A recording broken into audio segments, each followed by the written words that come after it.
So is this what's making romantic relationships so hard? Is that we're not leaning into the feminine, masculine nature? Is that like why the divorce rate is skyrocketing? Is that why there are so many broken families? Like is this the entire root of it, or is it this and something else? Well, it's a combination, really. But the big one is, again, we when we stop being polarized, right? We stop juicing. There's no energy in the partnership.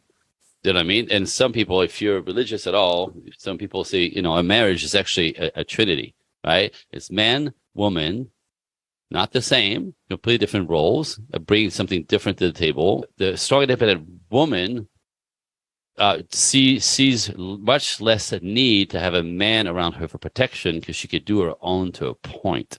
Yeah. And that becomes another derailment. And it's only all my clients are 35 plus, where they did I call it there's two lanes. There's the money lane, there's the love lane.